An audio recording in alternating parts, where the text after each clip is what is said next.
So on the 6th string, we have an E note. On the 5th string, we have a B note.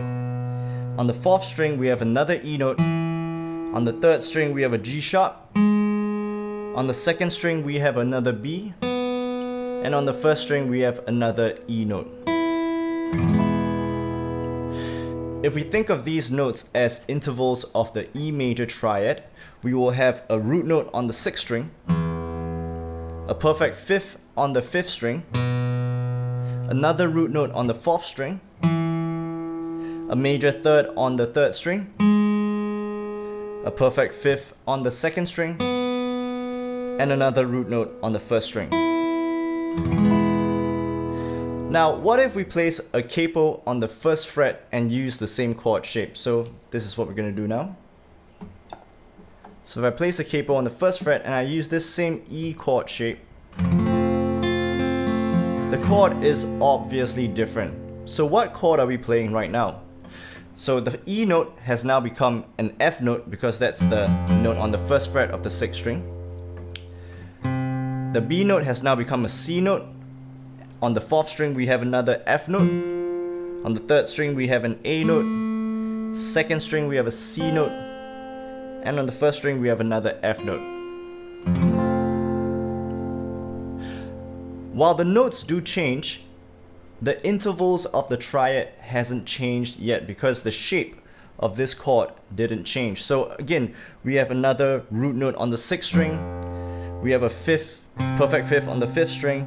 Another root note on the 4th string, a major 3rd on the 3rd string, a perfect 5th on the 2nd string, and another root note on the 1st string. So it still remains the same: 1st, 5th, 1st, major 3rd on the 3rd string, perfect 5th on the 2nd, and another root note on the 1st string.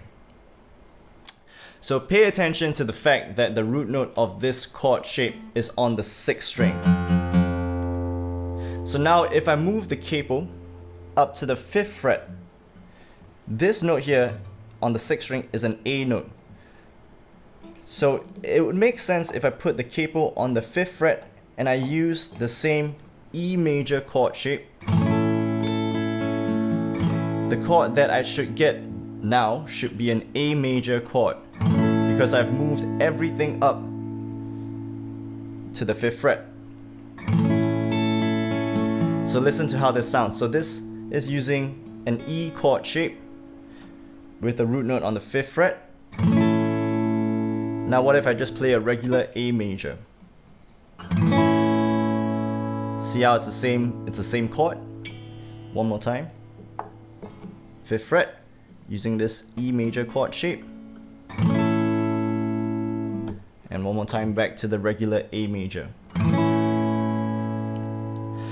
So this is essentially how bar chords work, and also why they are considered movable chords. The only difference between how to actually play bar chords and what I just demonstrated is that with bar chords, we will replace the capo with one of our fingers. So instead of having the capo on the 5th fret, we're just going to use our index finger to act as the capo. And notice how my ring finger, pinky, and my middle finger, it's the same E major chord shape. I've just moved it up so that my root note is now on the 5th fret of the 6th string, which gives me an A major bar chord. Again, the A major open chord, A major bar chord.